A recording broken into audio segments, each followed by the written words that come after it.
GolfCask Trails, the Atlantic Loop, Sligo and Strandhill.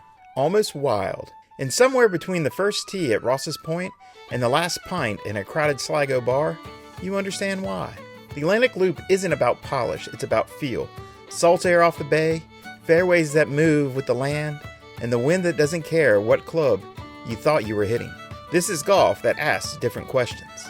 The day begins at Ross's Point. Wide horizons, firm ground, subtle movement everywhere. The swing feels simple until the wind shifts and reminds you who's in control. You don't overpower this course, you negotiate with it. From there, the roads bend towards Strandhill, and the tone changes, more raw. The dunes rise, the oceans get louder, and the Strandhill Golf Club unfolds in front of you. Lies aren't always perfect, bounce aren't always fair, but every shot feels earned. And then you step off the course and into the pubs. Thomas Connolly first, no rush, just a pint, a lean, and a hum of stories, told better with every round. Maves picks up the pace, Kennedy carries it late. Out at Strandhill, the dunes catches the sunset, the Strand bar holds the rhythm, breeze smooths the edges. And if timing lines up, the road or the tide might take you to Coney Island. Because this isn't about checking boxes, it's about letting each day stretch, letting each round replay, letting the Atlantic air slow everything down, just enough to matter. The Atlantic Loop isn't flashy, it moves, it shifts, it lingers. And heading back to Dublin, you realize the best part wasn't at the golf or the pubs, it was the rhythm between them. Brian Bailey, founder, Spark Sip Swing at GolfCask. Let's start this trail off at Sligo town. Sligo doesn't rush to impress you. It never has. Set along the Ireland's northwest coast, where the Garavogue River meets the Atlantic, Sligo has always been a place of movement, of trade, of culture, and of story. Vikings passed through here. Medieval streets formed around the Sligo Abbey in the 1200s. Markets grew, ships came and went, and the town found its rhythm between the river and the sea. But Sligo identity was never just built on commerce. It was shaped by meaning. This is Yeats country. The poet didn't just write about Sligo, he drew from it. Ben Bulben, Knocknarea, Loch Gill. These aren't just landmarks, they're part of the town's voice. That connection between land and story still defines the place today. Walk through town now, the history doesn't feel distant, it's layered in. The Abbey still stands. The streets stay active. Shops, cafes, storefronts blend old stone with modern life. There's an energy here, but it's unforced. The town moves, but it's always at its own pace. And just beyond it, the Atlantic pulls everything together. Ross's Point and Strandhill sits minutes away, where the game meets the elements and the day stretches a little longer. It's the kind of place where golf, culture, community don't compete. They complement each other. By evening, Sligo settles into its truest form. Inside the pubs such as Thomas Connolly, Maves, Kennedy's, the rhythm shifts, music carries, conversations linger, and the day gets replayed without urgency. It's not about where you go, it's about how it all connects. Sligo doesn't try to be anything else. It simply invites you to step into a pace and stay there long enough to understand. Alright golfers, it's time to go over to the County Sligo, where the land still leads, Ross's Point. Ross's Point doesn't introduce itself loudly. It doesn't need to. Set along the edge of the Atlantic, this is a place where the landscape does the talking. Ben Bulben rises above in the distance like it's been watching the game longer than you have. While the sea rolls in steady and unapologetic, everything here from the dunes to the fairways feels shaped by both. At County Sligo Golf Club, home of the West of Ireland Amateur Championship, the game stretches across firm ground and shifting winds. Generations of players have tested themselves here, where the margin between control and chaos is often just a gust off the Atlantic. Nothing is forced, everything is earned, the ball runs, the air moves, and the decisions matter more than the mechanics. It's the kind of place that doesn't beat you, it reveals you. But Ross's Point isn't just about golf. It's about the rhythm after the round, a pint nearby, the salt still in the air, stories ahead with whoever's next to you. Conversations start simple and stretch into something better. There's no rush here, no need to impress.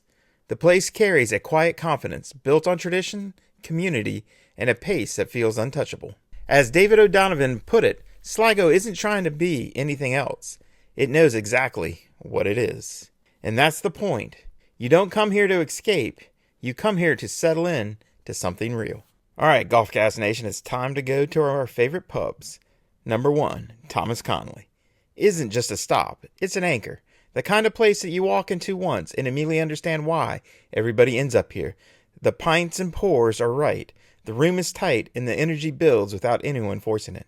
You lean into the bar and someone asks you where you played today.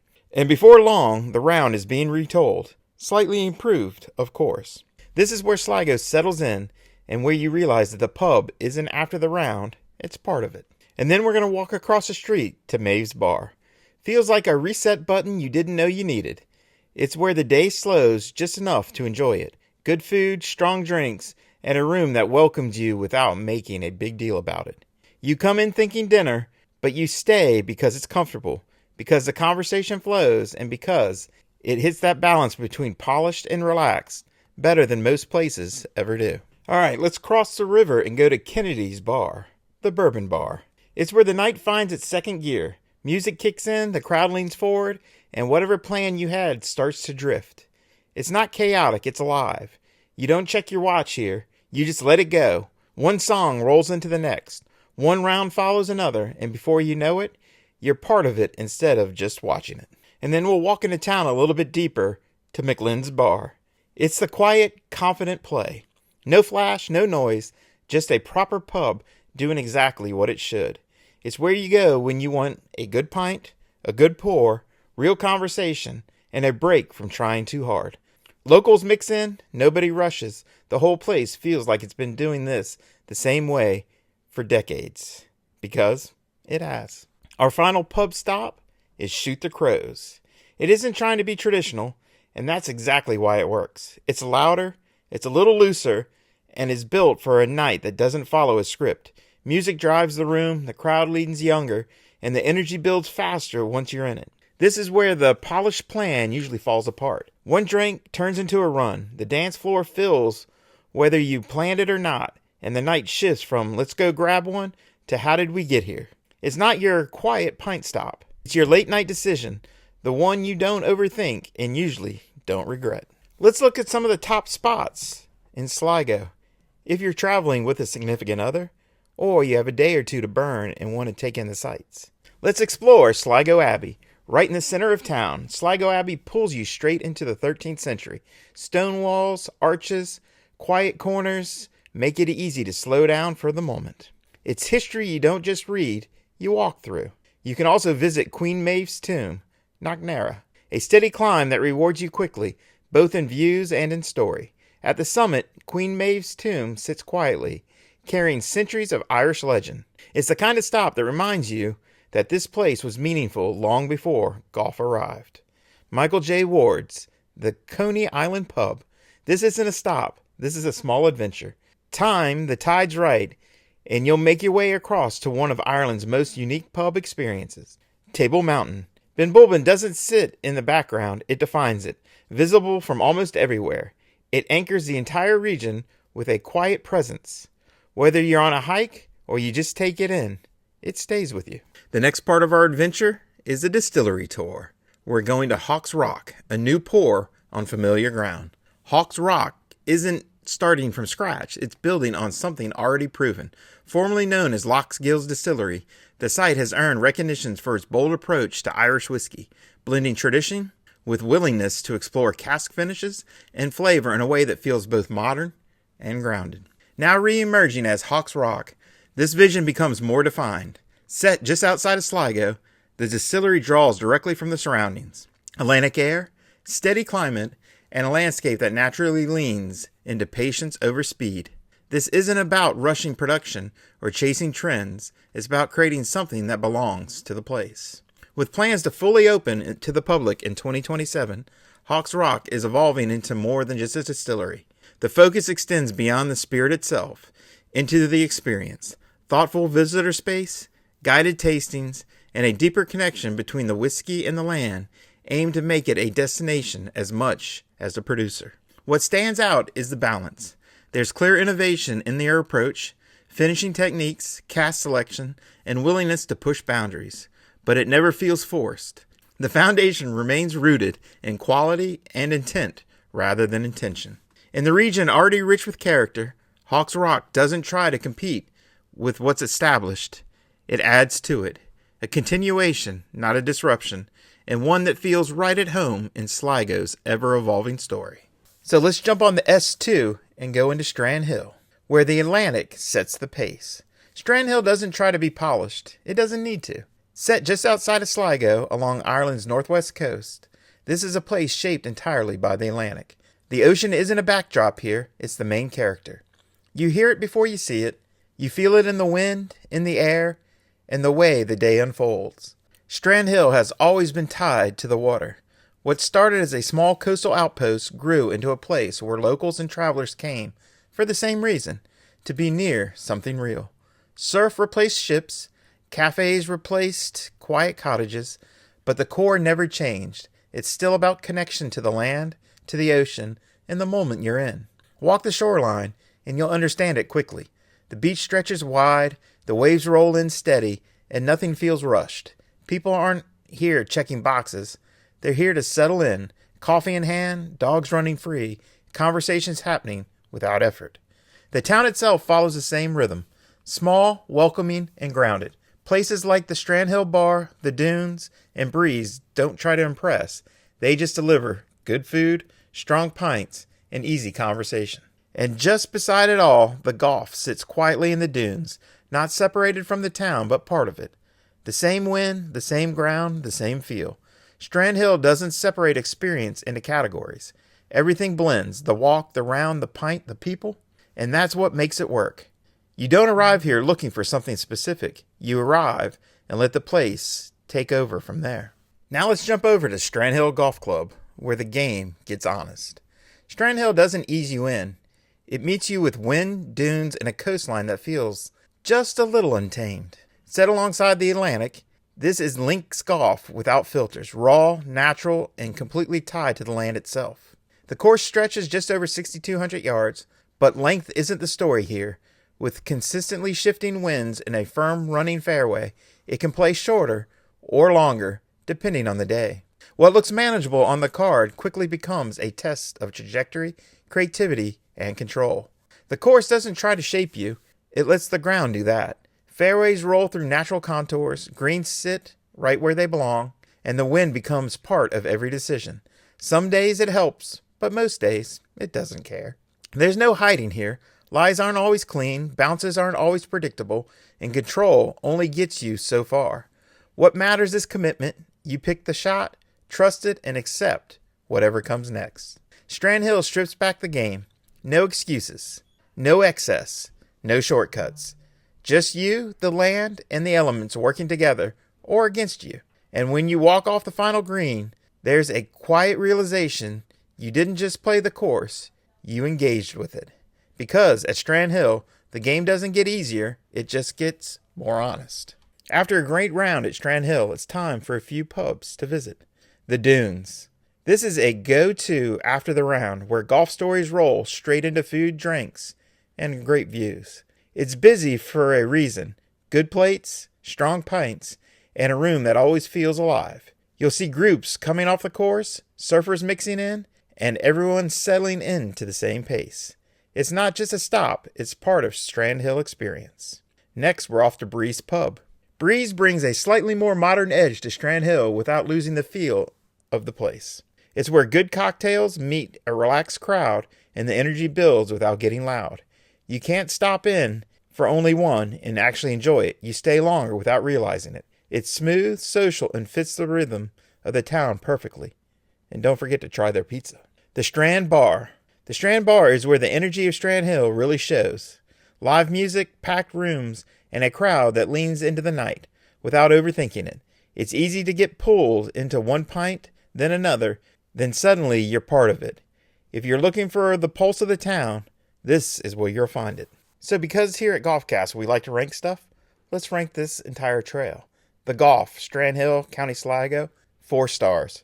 Great golf, great views, doesn't get much better. The pubs, spectacular.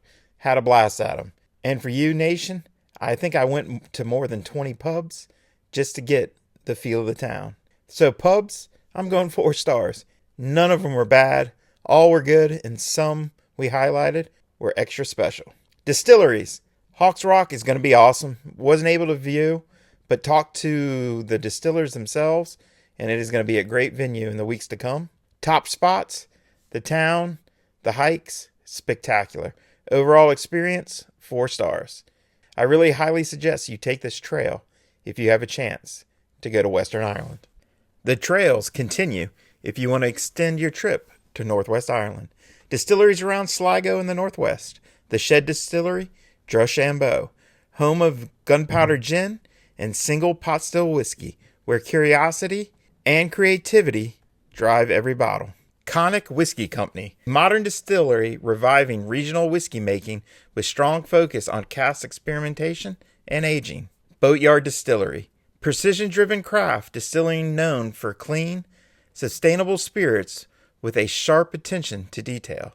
Schlalang Distillery, independent and unapologetic, bringing smoky coastal Irish whiskey back to life in the Northwest.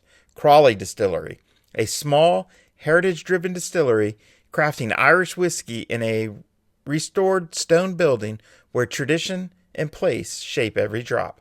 Dunlewy Distillery, a small traditional operation producing poaching and whiskey rooted deeply in Irish heritage. Other great courses near County Sligo. Inniscrone Golf Club, big, dramatic dunes, and one of Ireland's most visually striking and demanding links experiences. Donegal Golf Club, Merva, a true champion's test set on a peninsula surrounded by water on nearly every side. Nairn and Portloo links, restored to world-class standards, blending tradition with modern playability along a stunning coastline. Bundoran Golf Club, a fun, scenic coastal layout with elevations, views, and relaxed local feel. Castledargan Golf Club, a parkland change of pace with rolling terrain and a layout designed by Darren Clark. A few more pubs to visit inside of Sligo. The Swagman, a laid-back local pub where the pints are steady and the atmosphere never tries too hard. The Venue, a lively Strandhill spot where locals and visitors mix over pints and late-night energy. Early's Bar, a truly neighborhood pub where familiarity, simplicity, and good Guinness lead the way. The Belfry, a polished Irish dining spot where strong food and a solid drink list meet. Gracie's Bar, a lively food and drink destination blending modern energy with the classic pub roots. More spots to hit in Sligo and Strandhill. Walk the Strandhill beach at sunset. Wide open coastline, crashing waves, and the kind of quiet that sticks with you. Markree Castle blends historic elegance with modern comfort, offering a true Irish castle stay where quiet grounds, rich history, and the proper evening pour come together effortlessly. Browse and wander downtown Sligo, coffee shops, local stores, and a relaxed pace that ties the whole trip together. Visit Ben Bulben, Table Mountain, one of Ireland's most iconic backdrops and consistent presence over the region. Surf at Strandhill Beach, cold water, strong waves, and proper Atlantic wake-up call. Coffee at Shell's Cafe, a cult favorite where great coffee meets an easy coastline vibe. Walking the Garavogue River Trail, a relaxed way to see Sligo from the water's edge. Visit Lizdell's House, historic estate with deep ties to Yeats and Irish cultural history. This concludes GolfCask Trails, the Atlantic Loop, Sligo and Strandhill. Let us know how you enjoyed the trip. Give us pubs, golf courses, distilleries, and other places you ran across that should be added to the trail. Cheers, thank you, and look forward to seeing you on the trails.